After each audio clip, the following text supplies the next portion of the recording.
Mr. President,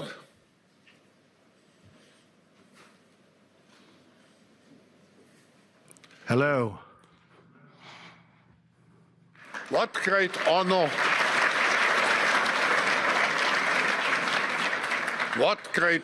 and pleasure to welcome you back to the Davos community. Just 4 days into your new mandate, we highly appreciate your presence with us today. We wish you all the best as you take on your critical work ahead. The global challenges we face today are monumental. The importance of American leadership and your personal leadership in this regard is fundamental and paramount. We are here to hear your vision and policies related to revitalizing the economy and addressing the global challenges. As you might expect, Mr. President, your return to office and your forthcoming policies have been at the focus of our discussions this week. The discussions among 3,000 political and business leaders from over 130 countries who came together here in Davos. We look forward to hearing first from you and then to the follow-up discussion with business leaders, moderated by my colleague Børge Brende. Ladies and gentlemen, the President of the United States, Donald J. Trump.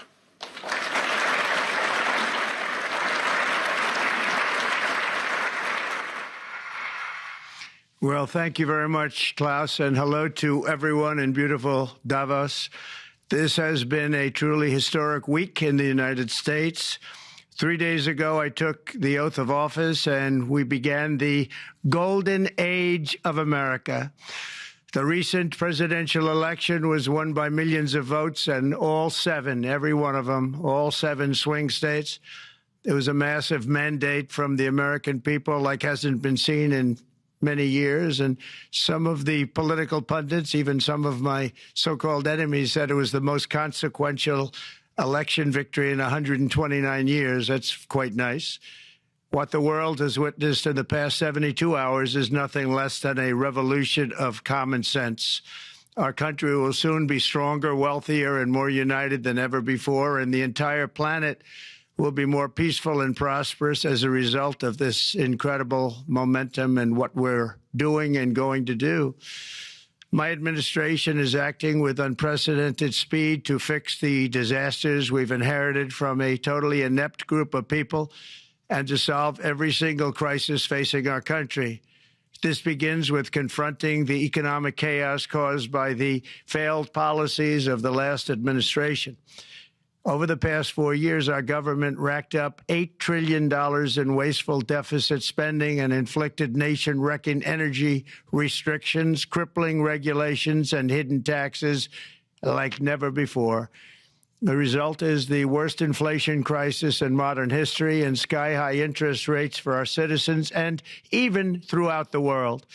Food prices and the price of almost every other thing known to mankind went through the roof. President Biden totally lost control of what was going on in our country, but in particular with our high inflation economy and at our border. Because of these ruinous policies, total government spending this year is $1.5 trillion higher than was projected to occur when I left office just 4 years ago. Likewise, the cost of servicing the debt is more than 230% higher than was projected in 2020. The inflation rate we are inheriting remains 50% higher than the historic target. It was the highest inflation probably in the history of our country. That's why from the moment I took office, I've taken rapid action to reverse each and every one of these radical left policies that created this calamity, in particular with immigration, crime, and inflation. On day one, I signed an executive order directing every member of my cabinet to marshal all powers at their disposal to defeat inflation and reduce the cost of daily life. I imposed a federal hiring freeze, a federal regulation freeze, a foreign aid freeze, and I created the new Department of Government Efficiency. I terminated the ridiculous and incredibly wasteful Green New Deal. I call it the Green New Scam. Withdrew from the one-sided Paris Climate Accord and ended the insane and costly electric vehicle mandate. We're going to let people buy the car they want to buy. I declared a national energy emergency, and that's so important, national energy emergency to unlock the liquid gold under our feet and pave the way for rapid approvals of new energy infrastructure. The United States has the largest amount of oil and gas of any country on earth, and we're going to use it. Not only will this reduce the cost of virtually all goods and services, it'll make the United States a manufacturing superpower and the world capital of artificial intelligence and crypto. My administration has also begun the largest deregulation campaign in history, far exceeding even the record-setting efforts of my last term. In total, the Biden administration imposed $50,000 in additional regulatory costs on the average American household over the last 4 years. I have promised to eliminate 10 old regulations for every new regulation, which will soon put many thousands of dollars back in the pockets of American families. To further unleash our economy, our majorities in the House and Senate, which we also took along with the presidency, are going to pass the largest tax cut in American history, including massive tax cuts for workers and family, and big tax cuts for domestic producers and manufacturers. And we're working with the Democrats on getting an extension of the original Trump tax cuts, as you probably know, by just reading any paper. My message to every business in the world is very simple. Come make your product in America, and we will give you among the lowest taxes of any nation on earth. We're bringing them down very substantially, even from the original Trump tax cuts. But if you don't make your product in America, which is your prerogative, then very simply you will have to pay a tariff, differing amounts, but a tariff which will direct hundreds of billions of dollars and even trillions of dollars into our treasury to strengthen our economy and pay down debt. Under the Trump administration, there will be no better place on earth to create jobs, build factories, or grow a company than right here in the good old USA. Already Americans' economic, you can see this, I think, maybe even in your wonderful, wonderful room that you're all gathered together, so many of my friends, but Americans, the economic confidence is soaring like we haven't seen in many, many decades, maybe not at all. Upon my election, it was just announced that small business optimism skyrocketed by 41 points in a single month. That's the highest ever. There's never been anything like that. SoftBank has announced between a $100 and $200 billion investment in the U.S. economy because of the election result. And just 2 days ago, Oracle, SoftBank, and OpenAI announced a $500 billion investment in AI infrastructure. Other companies likewise have announced billions and billions and billions, adding up to trillions of investment in America, in the United States. And it's also reported today in the papers that Saudi Arabia will be investing at least $600 billion in America. But I'll be asking the Crown Prince, who's a fantastic guy, to round it out to around $1 trillion. I think they'll do that because we've been very good to them. And I'm also going to ask Saudi Arabia and OPEC to bring down the cost of oil. You got to bring it down, which, frankly, I'm surprised they didn't do before the election. That didn't show a lot of love by them not doing it. I was a little surprised by that. If the price came down, the Russia-Ukraine war would end immediately. Right now, the price is high enough that that war will continue. You got to bring down the oil price. You got to end that war. They should have done it long ago. They're very responsible, actually, to a certain extent, for what's taking place. Millions of lives are being lost. With oil prices going down, I'll demand that interest rates drop immediately, and likewise, they should be dropping all over the world. Interest rates should follow us. All over, the progress that you're seeing is happening because of our historic victory in a recent presidential election. one that has become quite well known throughout the world. I think a lot of things are happening to a lot of countries. They say that there's light shining all over the world since the election, and even countries that we aren't particularly friendly with are happy because they understand what there is a future and how great the future will be. Under our leadership, America is back and open for business. And this week, I'm also taking swift action to stop the invasion at our southern border. They allowed people to come in at levels that nobody's ever seen before. It was ridiculous. I decided and declared to do, and very, very importantly, a national emergency on our border, immediately halted all entry of illegal border crossers, of which there were many, and began promptly returning the illegal trespassers back to the place from which they came. That action, as you've probably seen, has already started very strongly. I've deployed active duty U.S. military and National Guard troops to the border to assist in repelling the invasion. It was really an invasion. We will not allow our territory to be violated. After 4 long years, the United States is strong and sovereign and a beautiful nation once again. It's a strong, sovereign nation. In addition, I'm pleased to report that America is also a free nation once again. On day one, I signed an executive order to stop all government censorship. No longer will our government label the speech of our own citizens as misinformation or disinformation, which are the favorite words of censors and those who wish to stop the free exchange of ideas and, frankly, progress. We have saved free speech in America, and we've saved it strongly.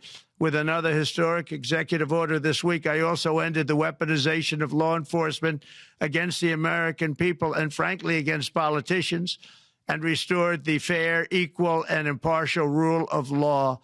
My administration has taken action to abolish all discriminatory diversity, equity, and inclusion nonsense. And these are policies that were absolute nonsense throughout the government and the private sector. With the recent yet somewhat unexpected great Supreme Court decision just made, America will once again become a merit-based country. You have to hear that word, merit-based country.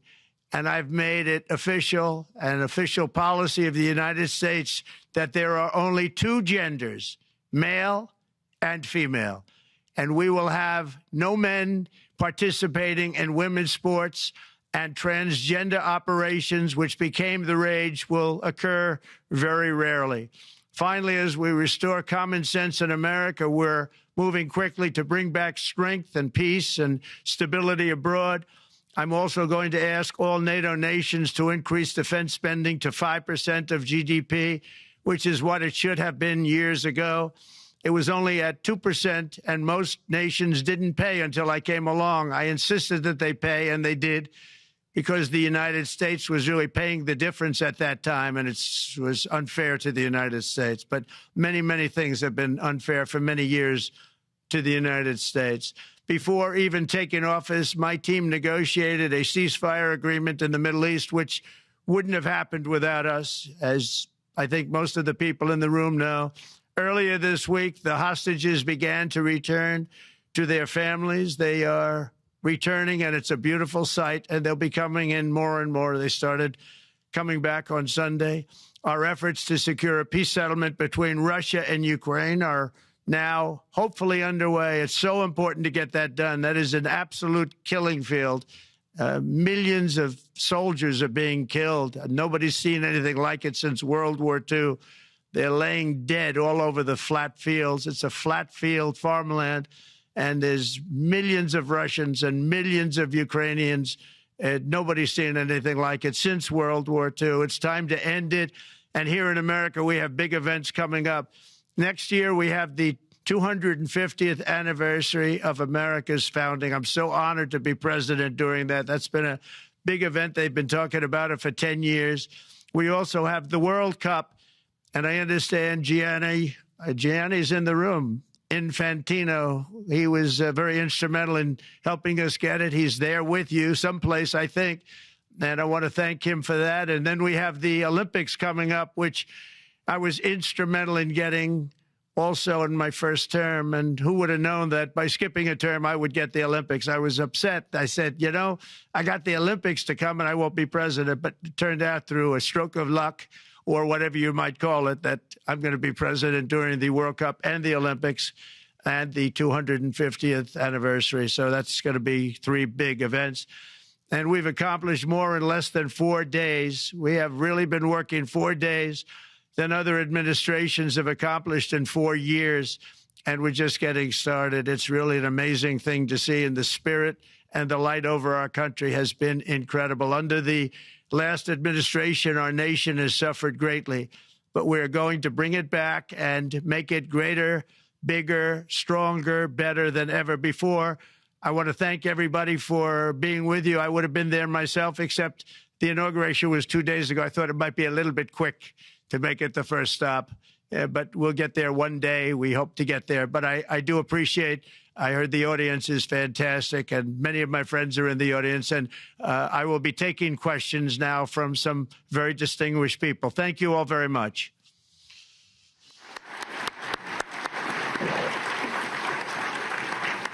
Thank you. Thank you very much, Mr. President, for that very powerful speech. And I think you could hear the applause all the way from Davos to the White House. But next year it will be even better, because then you can get the applause here in Davos. So we wish you welcome to our village next year. We hope to see you. Thank you very much. So we also know, Mr. President, that you open up for interaction here. We have a great panel with some of the most distinguished business people in the world. Let me start with someone that you know really well, that I think is almost a neighbor of you in Florida. Mr. Steve Schwarzman, Chairman, CEO, and co-founder of Blackstone Group. So, Steve, floor is yours. Well, Mr. President, I'm sure the Crown Prince of Saudi Arabia will be really glad you gave this speech today.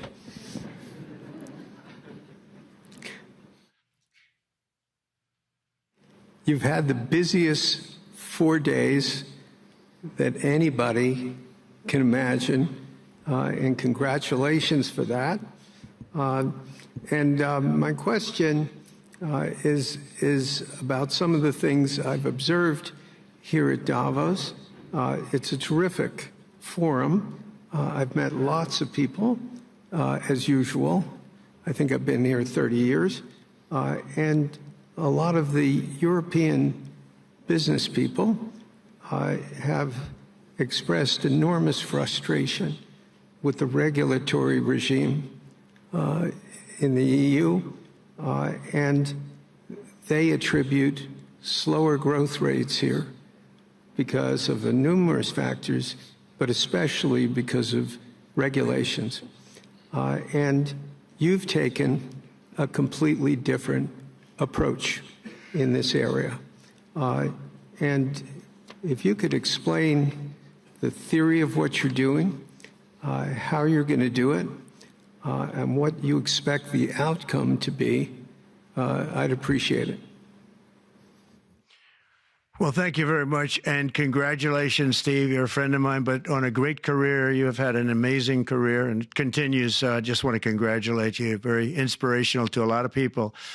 I want to talk about the EU, because you mentioned specifically that I have also had a lot of friends and leaders of countries. I've gotten to know them all my first term and a little bit during this period of 4 years, and know them well, like them a lot, but they're very frustrated because of the time everything seems to take to get approved, environmental impact statements for things that you shouldn't even have to do that, and many, many other ways that it takes. And I'm going to give you a quick little example. In the private life, my beautiful private life, before I had all these things happening, the world is a little different. I had a nice, simple life. You knew that. But when I had that simple life, I did projects. And I had a big project in Ireland. And it had to get approval on something that would have made it even better. And I got the approval from Ireland in a period of a week. And it was a very, very, very efficient, good approval. And they informed me, though, the problem is you're going to have to get it from the EU, and we think that'll take 5 to 6 years. And I said, you have to be kidding. And this was before politics. And I said, wait a minute, it's not that important. I don't want to go 5 or 6 years, but it would have been a big investment. It would have been nice, and it would have been good for the project. And I sent the people to the EU to see if they could speed it up. And basically, it was a 5 or 6 year wait just to get a simple approval that Ireland gave me in a period of literally not much more than a week. And I realized right then, that was the first time I really was involved with the EU, but I realized right then that's a problem. And I didn't even bother applying to do it. Or if I did, I pulled it very quickly. I have to be very accurate because I don't want to be criticized. He did apply, actually. No, I want to be very accurate. So I don't think I did, but if I did, I pulled it very quickly. It was just something you couldn't wait 5 years or 6 years to get an approval. So a lot of, in a very big business sense, a lot of people are claiming that's the problem. From the standpoint of America, the EU treats us very, very unfairly, very badly. They have a large tax that we know about, and a VAT tax, and it's a very substantial one. They don't take essentially don't take our farm products, and they don't take our cars, yet they send cars to us by the millions. They put tariffs on things that we want to do. Like, for instance, I think they actually, in terms of these are non-economic or non-monetary tariffs, and those are very bad, and they make it very difficult to bring products into Europe, and yet they expect to be selling, and they do sell their products in the United States. So we have, hundreds of billions of dollars of deficits with the EU, and nobody's happy with it, and we're going to do something about it, but nobody's happy with it. So I think the EU has to speed up their process. Friends of mine that are in some of the nations within the EU, great people, they want to be able to compete better, and you can't compete when you can't go through the approval process fast. There's no reason why it can't go faster. So, I'm trying to be constructive because I love Europe. I love the countries of Europe, but the process is a very cumbersome one, and they do treat the United States of America very, very unfairly with the VAT taxes and all of the other taxes they impose. One other, just to finish up, I got a call from the head of a major airline, one of the biggest airlines in the world, and he said, sir, could you help us? What? Landing in Europe is brutal. They charge us fees for everything, and it's so unfair. I said, how does it compare to China? He said, it's much worse. And the other thing, as you know, they took court cases with Apple, and they supposedly won a case that most people didn't think was much of a case. They won 15 or 16 billion from Apple. They won billions from Google. I think they're after Facebook for billions and billions. These are American companies, whether you like them or not. They're American companies, and they shouldn't be doing that. And that's, as far as I'm concerned, it's a form of taxation. So we have some very big complaints with the EU. Thank you. Thank you very much, Mr. President. We'll now go to one of your friends in the EU, Patrick Pouyanné. He's the chairman CEO of Total Energies. I guess you have a question ready, Patrick, for the president. Mr. President, as we understand, energy is at the top of your agenda, and it's an honor for me to represent the energy industry tonight. In this panel, Total Energies is indeed the fourth largest oil and gas and electricity company in the world. I will not ask you a question about the oil price. It's quite clear what you expect from us. I will go to gas more. And our company is the largest #1 exporter LNG from the US company. We are a strong contributor to, and we invest in a mammoth LNG projects in Texas, $20 billion. It's far from 200, but it's $20 billion. And we contribute with that to security of supply to Europe, as we export this LNG to Europe. Some experts fear that if there are too many projects developed in the US on LNG, this could have an inflationary impact on the US domestic gas price. And they recommend a pause on these projects. I would ask you the following question. What are your views about such a pause on investments on LNG in the US? What would happen if you would observe an increased domestic gas price because of these exports? And final question, which is important for Europe, would you agree to guarantee security of supply of US LNG to Europe? Well, on the last part of your question, yes, I would. I would make sure that you get it. If we make a deal, we make a deal, you'll get it. Because a lot of people do have that problem. They make a deal and then it can't get supplied because of war-type problems and other problems. So we would absolutely do that. LNG is very interesting because when I took office for the first term, one of the first things I looked at was there were two very massive plants in Louisiana, a state that has been very good to me, won it by many, many points. And I felt strongly indebted to it, actually. And they said there are two plants that have been under environmental consideration for more than 10 years.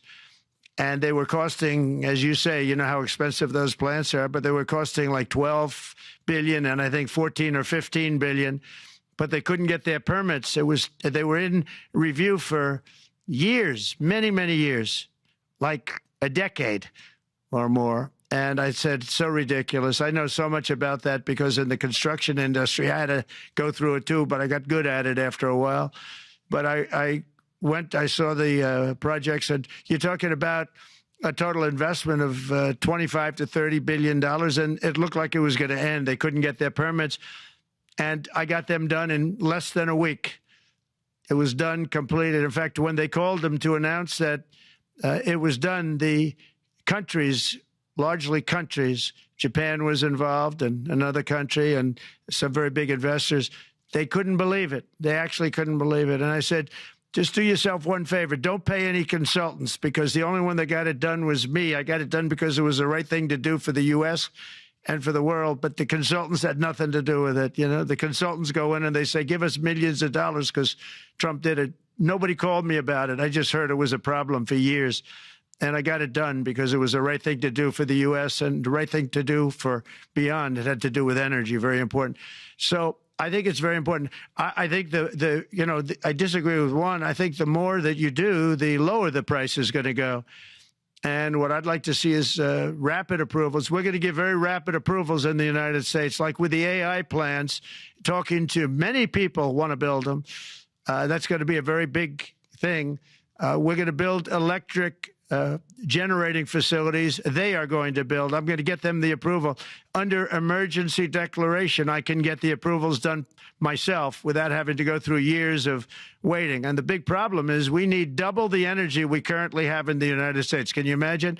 For AI to really be as big as we want to have it, because it's a very competitive, it'll be very competitive with China and others. So I'm going to give emergency declarations so that they can start building them almost immediately. And I think it was largely my idea because nobody thought this was possible. It wasn't that they were not smart, because they're the smartest. But I told them that what I want you to do is build your electric generating plant right next to your plant as a separate building, connected. And they said, wow, you're kidding. And I said, no, I'm not kidding.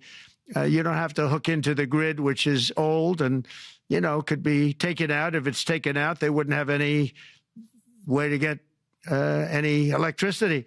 So we are going to allow them to go on a very rapid basis to build their plant, build the electric generating plant. They can fuel it with anything they want, and they may have coal as a backup, good, clean coal, If there were a problem with a pipe coming in, as an example, you're going with gas, oil or gas, and a pipe gets blown up or for some reason doesn't work, there are some companies in the U.S. that have coal sitting right by the plant so that if there's an emergency, they can go to that short-term basis and use our very clean coal. So that's something else that a lot of people didn't even know about, but nothing can destroy coal, not the weather, not a bomb, nothing. It might make it a little smaller, might make it a little different shape, but coal is very strong as a backup. It's a great backup to have that facility, and it wouldn't cost much more money.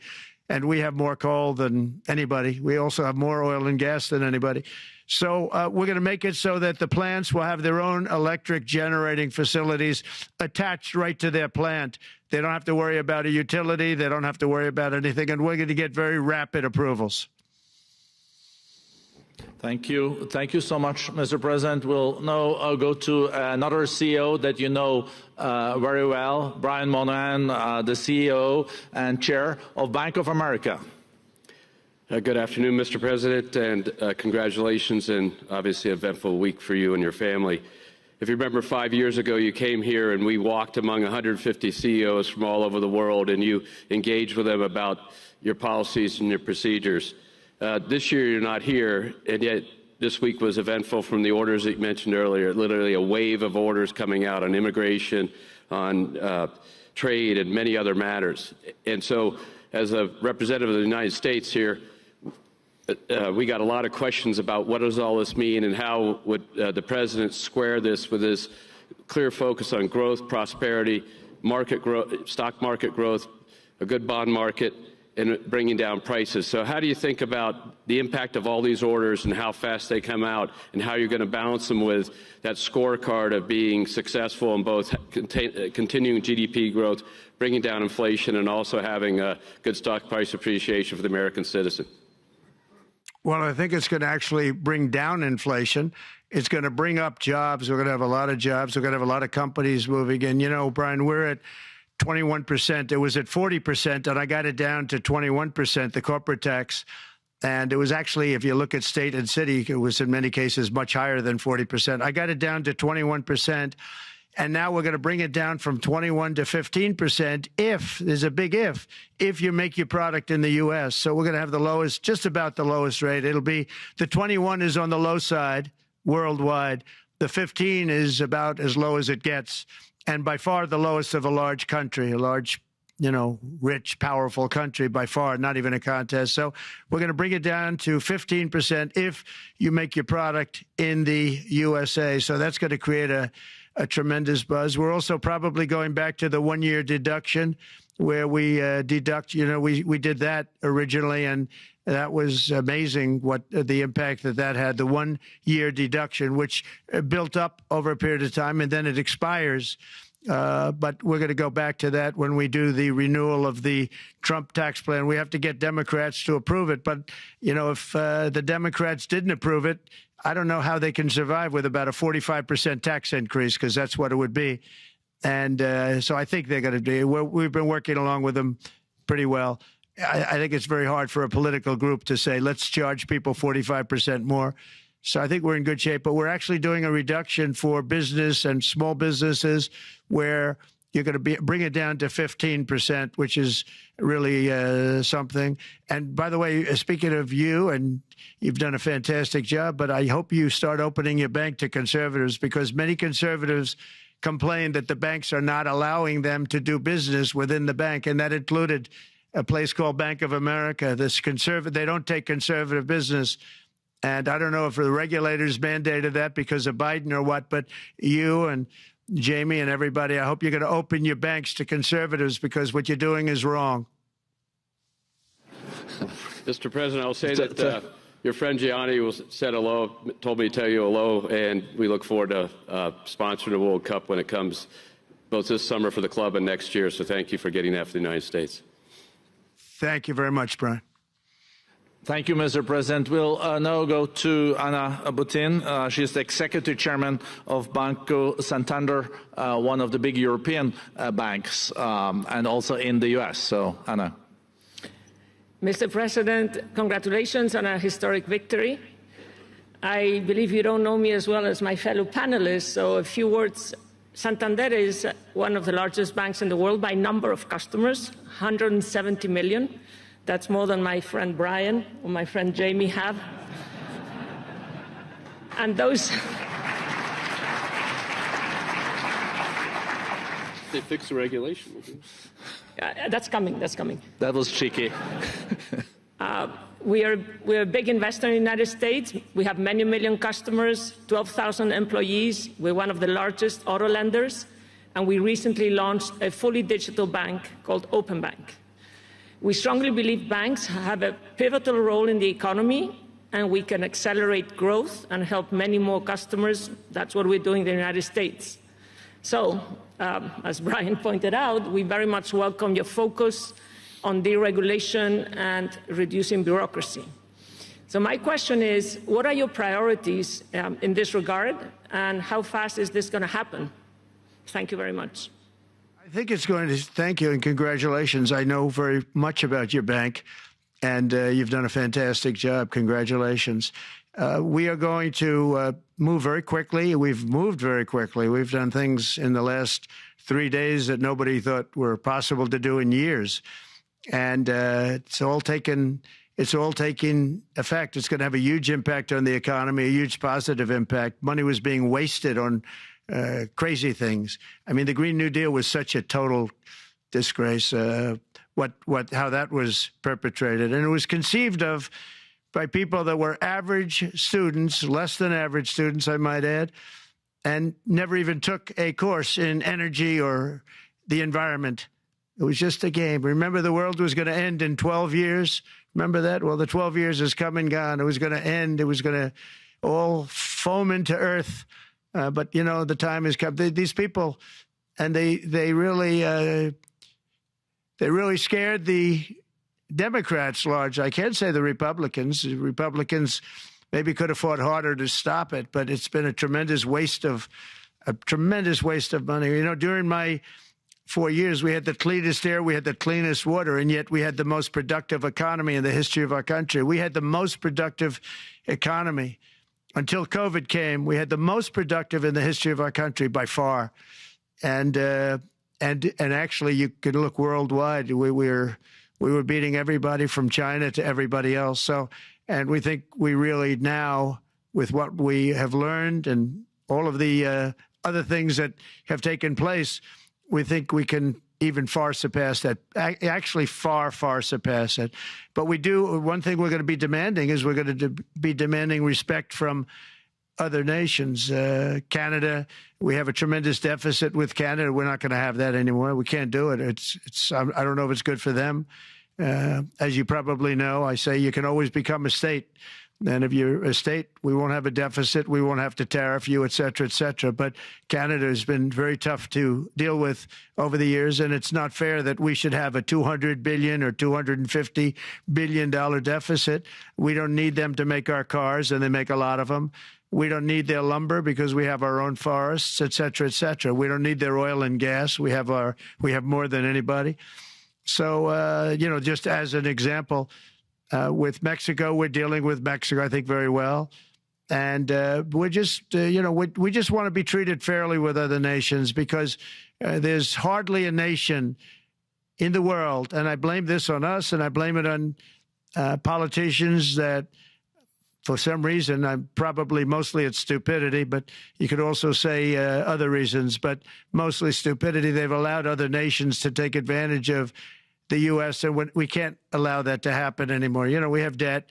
It's a very small debt when you compare it to the value of the assets that we have, but we don't want to do that. We want to just have debt be obliterated, and we'll be able to do that fairly rapidly. And a lot of good things are going to happen. And honestly, good things are going to happen for the world, and good things are going to happen for the people that are dealing with us, allies and beyond allies. One thing very important, I really would like to be able to meet with President Putin soon and get that war ended. And that's not from the standpoint of economy or anything else. It's from the standpoint of millions of lives are being wasted. Beautiful young people are being shot in the battlefield. You know, the bullet, very flat land, as I said, and the bullet goes, there's no hiding. And a bullet, the only thing going to stop the bullet is a human body. And you have to see, I've seen pictures of what's taken place. It's a carnage, and we really have to stop that war. That war is horrible. And I'm not talking economy. I'm not talking economics. I'm not talking about natural resource. I'm just talking about There's so many young people being killed in this war, and that's not including the people that have been killed as the cities are being, knocked down building by building. So we really should get that stopped. Likewise, in the Middle East, I think we've made a lot of progress in the Middle East, and I think that's gonna come along pretty well. Thank you. Thank you, Mr. President. We know that the most consequential relationship in the world is between the U.S. and China. U.S. 28% of the global economy, China close to 20%. That's almost half of the global GDP. And we know that you called President Xi Jinping last Friday. We heard that you had a good discussion. How do you see the relationship between the U.S. and China in the next 4 years under your leadership? He called me, but I see it very good. I think that we're going to have a very good relationship. All we want is fairness. We just want a level playing field. We don't want to take advantage. We've been having massive deficits with China. Biden allowed it to get out of hand. He's $1.1 trillion deficit. It's ridiculous. And it's just an unfair relationship. And we have to make it just fair. We don't have to make it phenomenal. We have to make it a fair relationship. Right now, it's not a fair relationship. The deficit is massive, as it is with other countries, a lot of Asian countries, actually. But we have deficits that are very big, and we can't keep doing that. So we're not going to keep doing that. But I like President Xi very much. I've always liked him. We always had a very good relationship. It was very strained with COVID coming out of Wuhan. Obviously, that strained it. I'm sure it strained it with a lot of people, but that strained our relationship. But we always had a great relationship, I would say, and we look forward to doing very well with China and getting along with China. Hopefully, China can help us stop the war with, in particular, Russia, Ukraine. They have a great deal of power over that situation, and we'll work with them. And I mentioned that during our phone conversation with President Xi, and hopefully we could work together and get that stopped. We'd like to see denuclearization. In fact, with President Putin, prior to an election result, which was frankly ridiculous, we were talking about denuclearization of our two countries, and China would have come along. China has a much smaller, right now, nuclear armament than us, or field than us, but they're going to be catching it at some point over the next 4 or 5 years.